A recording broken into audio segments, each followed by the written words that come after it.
god, I'm super hyper excited to finally put up a new video to this YouTube channel. I know it's been a while since I put the last video up, but boy, my life has changed a lot since the last video.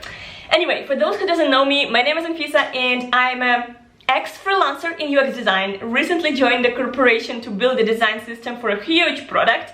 I've launched my online course 2 months ago, and basically I help a lot of people to transition to UX design and kind of make this whole complicated term UX design sound much more easier and clear to everyone, alright? Today I'm going to review the portfolio of one of my students. And basically what you need to know about this girl is that she is a practicing UX designer, but she has some struggles to kind of get hired, to join any companies who would need UX power on their board. And she showed me her portfolio and I gave her some feedback already, but I want to go through the details through whole portfolio and literally comment over each of the sections, each of the things that pop up to my mind, and kind of give my thinking process through going through her page. Hopefully this series of reviews will also help you to understand what others are thinking through going through different portfolios. What is their thinking process? What they like, what they don't like, where we get confused, and what do we expect ultimately from the portfolio or from the case studies. And by the way, if you want me to review your portfolio too, make sure to send me your portfolio to this email in the bio. But of course, I'm going to prioritize the portfolio from my students first, alright? Anyway, let's get into it. Okay, so here is the portfolio of my student, and just for the privacy reasons, I've hidden away the logo and the address line, so basically you're not able to understand whose portfolio it is. Nevertheless, let me start digging into it immediately. So the first thing I'm trying to understand is, who am I supposed to work with? Who is this human? Is it a man? Is it a woman? Where they're from? What are their personality traits and qualities? Is she smiley? Is he smiley? Would I enjoy working with these people? And literally, I want to see their face. I want to see a little bit about their life, about who they are. I want to have an impression, and usually we people, we start building a portrait and image of this person. And the first thing I'm really missing here is to understand who am I working with. So I don't really see here the face and some sort of bio, or at least some kind of understanding of who you are, because human factor is the big thing. We are hiring people and then services, first of all. Anyway, so let me just go through the text here. As a UX designer, my goal is to deliver intuitive design solutions to help people achieve their goals. Yeah, I think it's okay. It's a little bit general, but I think that's okay, because apparently I expected you're a designer, and I expect you to build intuitive design solutions. What I really love to see in bios or in like definition of your service is something very particular, something that is relevant only about you, something that catches my attention, something that is not default, right? Something that I don't see in other portfolios. I want to know what is your superpower, what can you give me that others do not give me, and that is again something that I'm missing from the first impression. Nevertheless, let me go down and see what case studies do we have here. So case study, more works. And so we have 4 case studies here, and I believe that I would like to have a little bit more context still, because it's okay to have four cases. I think that you should always put the best work that you have, so you shouldn't put really like 25 works. So it's good that you have concise amount of cases. However, I would expect to learn more about your approaches, your process, your methods, and then when I will start to read your case studies, I would also learn more about your thinking process, so that your portfolio really represents you as a person, as a human who have thinking process, and how you go through this thinking process is something that I'm really looking forward to understand from your page, right? Nevertheless, so since I don't see here your processes, I would have to start digging into your cases. And again, another thing I start hesitating here about is that you have like 4 cases and they take a lot of space on the page, which is usually really nice, but if it's consistent, I guess. Because as you can see here, you have quite a wide card prompting me to click and start reading the case study, but then you have like a smaller card without this nice hover effect. So it's obviously a very different type of a block, which behaves differently, and this is creating some sort of inconsistency in my head, because I still assume that it's going to be the same work, the same case, but it represented differently. And I think this could be the first place where I will start questioning, not your skills, but let's say start questioning why, literally, why is it so? Like, it's supposed to be the same. Why isn't it so? Alright, just before digging into the cases, I would also like to check about and contact pages to learn more about you as a person. So the first thing I see here is an image. I assume that's your photo, and I kind of like the wireframes here because it kind of gives me the context that you're a designer and you're gonna create the best layout possible for me if I'm coming from the client perspective.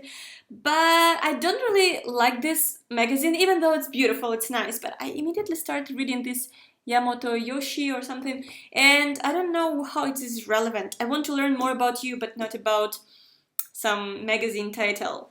But basically, I would start trying to understand who you are, at least from your hands, because you're giving me only this context, and I would have to understand you from this very specific picture.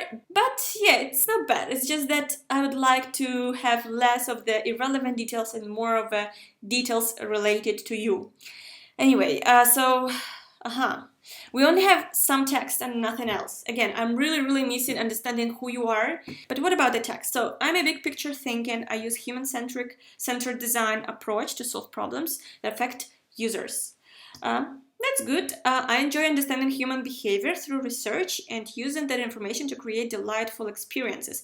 I don't really like the word delightful. Maybe it's subjective and specific, but I just think that many times when people over-exaggerate something, it's very general and doesn't give me any value or specifics about your work. It's just something over-exaggerated about your work, which is, not always a good thing.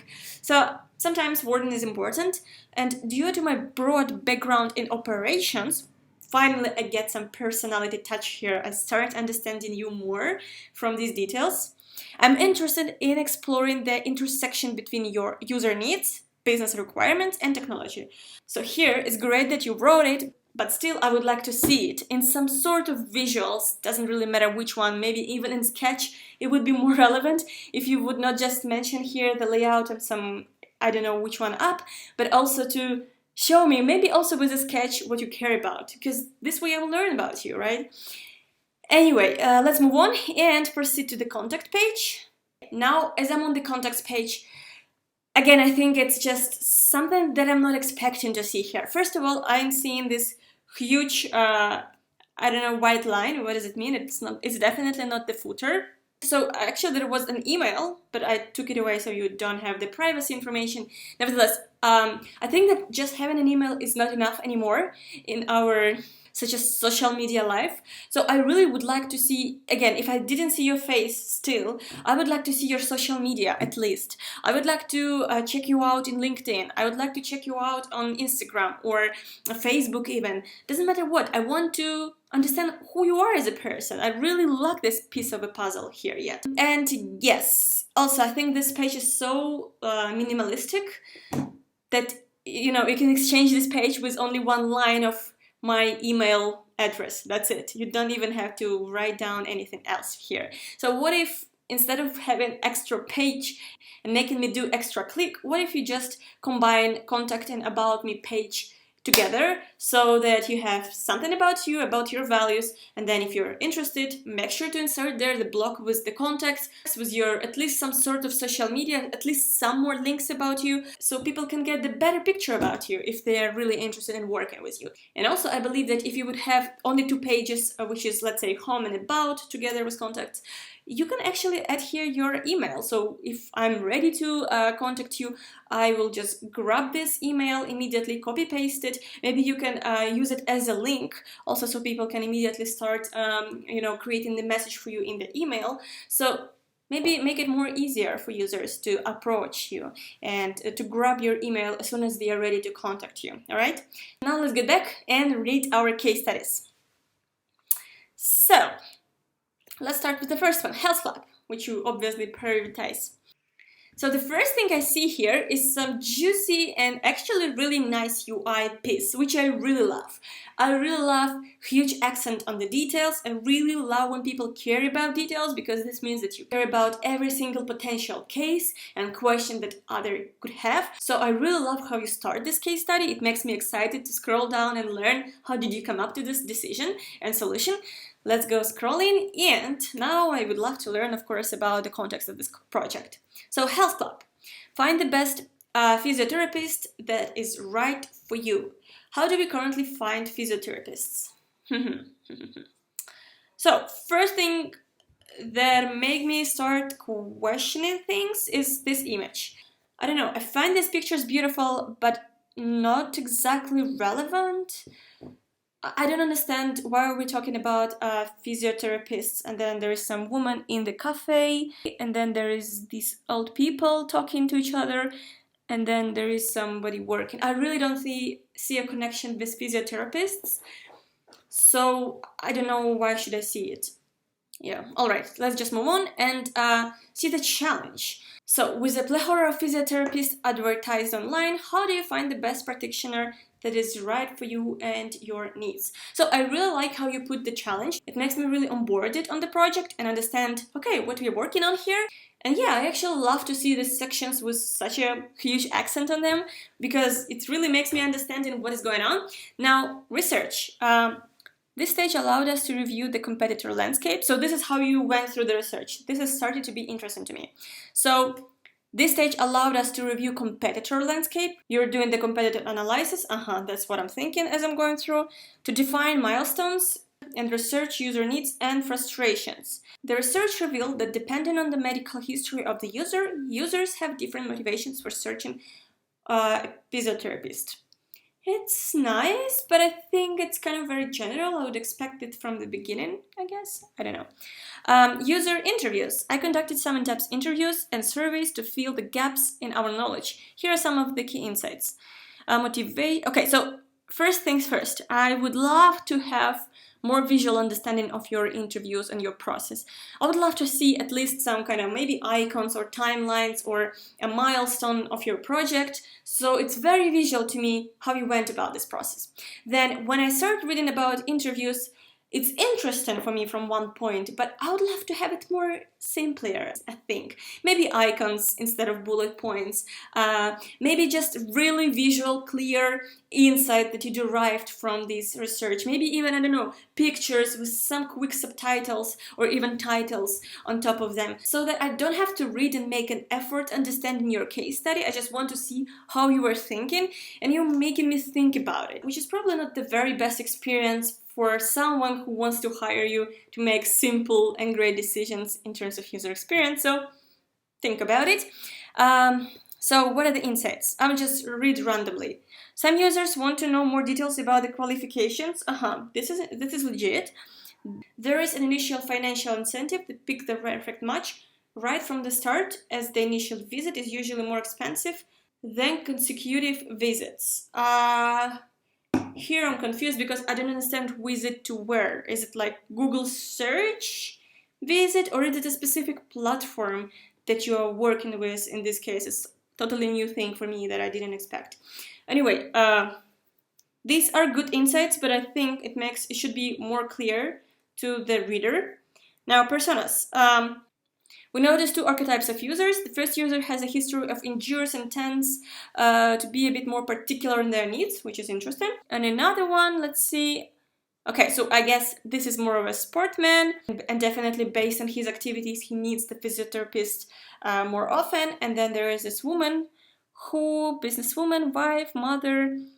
Okay, she cares about profession, and she also cares about health and family. Okay, that's pretty good. And goal, find something that's convenient and easy to work for your agenda. In terms of personas, I would really love to see a little bit more about these people, not just their life situation, but also some kind of details about the current solutions, their frustrations, their technology use, their cognitive or mental systems, so that you really understand how to approach them further. I kind of missing this more like detailed look on the personas and really their backgrounds. But the stories are nice. Anyway, and the next puzzle I see here is information architecture, which honestly makes me a little bit confused. Why? Why? Because I kind of, between personas and information architecture, there's a huge puzzle called problem statement, design brief. And so so you gave me a little bit about research, you give me a little bit about one of the deliverables, and then you immediately went into solution, which I didn't understand why. Like, where is the problem statement? What are we working on? What are we trying to solve? Where is the frustration? Even in the personas, I haven't seen the frustration puzzle. So yeah, I didn't understand what problem are we solving, what are we working on. With information, you derived some data from other services. With information architecture available, it becomes easier to make key decisions for new features and implementation. So I wonder, where do you take this information? Only from the secondary search from other services? So do you just copy paste information architecture from other services? Or how do you make decisions? Based on what? I'm really lacking deep understanding of your research and deep understanding of the insights you derived from this research. And these insights presumably help you to build these solutions. But anyway, it's great to see information architecture. I think it's a great document to communicate to your stakeholders and team members. But to me, as the person who is looking to hire you, I want to learn how you come up with this information architecture, based on which you build it. So I still don't have this question answered. And then immediately I have a design. I create high fidelity. So it looks to me that you immediately build a whole system or a whole product and started testing it. I don't know, I personally, just maybe it's my personal approach, but I love to create low fidelities and test a couple of concepts to understand what concept works better and where we should proceed with for the further development with UI and details. So it feels to me that I have some puzzles, but some crucial puzzles are missing here. And like, if you build this solution, obviously you tested only one concept from A to Z. And what about other concepts? Okay, we don't really have a clear problem statement, so we don't really know what problem we're solving, so we cannot test different concepts. So apparently I can see from here that you've built immediately the whole prototype, and here's how it looks. So in terms of UI, I think it's beautiful, it's pretty clean, it's pretty neat and nice, love it. Maybe I just don't love this icon, guess it's just too huge. But it's really more about UI touch, so let's not stop here. But what I don't like here is that I'm not having any link on the whole experience. So you're showing me some UI bits, you don't show me the actual UX prototype, you don't show me the grayscale thing that you tested, what were your insights in the testing, what have you changed, how did you pivot it or maybe iterate it on this prototype. I'm really missing the backbone of this project. And this could be another big thing why potential companies who looking to hire you maybe felt also something is missing. And also, if you remember in your email, I mentioned that it would be really great to add here the business requirements, because every time somebody wants to hire you, they care about your business, they care about you caring about their business. And here we're seeing that you were kind of caring about users, but not about business. There's nothing like business requirements, business needs, business metrics, business goals, and so on. So I would definitely add here this kind of a puzzle or part. Let's also quickly cover other cases so that I can come up with the final conclusions. So Nike shoes. Sounds cool because I start thinking, did you work with Nikes? Which would be really amazing. Or is it just like your pet project, your hobby project, and you're learning on it? And if you're learning, of course, that would start me questioning if you're professional enough, if you're putting this learning project to one of the first places in your cases. So in case if you're working with big brands, it's a huge, great kudos and plus. But if you're just learning on other cases, it's not always a good thing. Sometimes it could be like a red flag. But yeah, it's just a comment, maybe you can skip it. Now let's check it. So first of all, again, I love your UI. It's clean, it's beautiful, it's on the right places, everything, almost everything seems to be perfect about your UI. So no questions about it, no doubt about it. But about UX, I'm still having questions, remember. Challenge, why opportunity? Oh, I love this section. Again, I just love when with the big bold letters you're telling me what's the case, what's the context. So why? Nike doesn't have a shopping app yet. So the challenge is clear, opportunity. Nike has a huge following, we know our customers are unique and their needs are varied. It's important that we tailor their preferences accordingly. You say we. So it makes me think that you actually worked with them because you refer to this project as we. We are Nike. It's interesting. Discovery. How do users shop online? So I'm not gonna go into these details, but actually I love that you include here the quote, also here the quote. It's nice. Again, this is more of a portrait to me. This is not exactly the persona. I would really love to learn more about their actual frustration, needs, context, mental models, and so on. Ideation, understanding user concerns. User cannot try shoes before completing purchase. Yeah, these are legit. Again, I would maybe love to have these bullet points more visual, but it's okay. Initial sketching. Oh, I love this. I love to see that you are sketching. It's beautiful. Initial thinking, and I love the parallax effect. Buy with confidence. I love these, that you actually cared and you've created, you know, some roadmap or something like this, or information architecture. Loved it. Card sorted. Finally, this gives me more understanding how you create information architecture, because apparently card sorting helps you to understand where should be where. You're starting to create finally wayfinding model with the card sorting. But confusing part here is usually that card sorting is made with users, with people who are going to use it, so that they can label things and position them in the ways they expect them. And since you were designing things, I'm not sure if you're particularly the potential user, but I would expect you to do it with users, not with yourself, not like you're doing this exercise. So a little confusing, but it's fine. Wireframes. With the right insight, we were able... Why insight? Probably insights. We were able to move to create low-fidelity wireframes. We focus on the overall flow of the app. So I think that's beautiful. And finally, I can see some low-fidelity wireframes, much more context. I love this case already. I think it's better than the first one. One of our main focuses was to make the app not only intuitive to use, but also functional. We want our app to provide the user with all the right cues to create seamless shopping experience. Yeah, UI is beautiful. And finally, validation. This is something I've been missing in the previous case, usability testing. At this stage, I discovered that users feel like it's more difficult to get help when online shopping. And as a conclusion, we decided that we need to be more proactive in providing help to users, so we created a chat box to assist users if they have any questions. Okay, another comment here. I don't like this navigation. I think that navigation probably should be on top, should be more intuitive, and of course, what am I supposed to do here if I am ready to contact you? I don't have the header with your contact or another call to action button, so I'm really missing here CTA buttons. And you have this, let's say, strange element, but it's okay. So I'm not gonna go into other cases because it's gonna be too long of a video.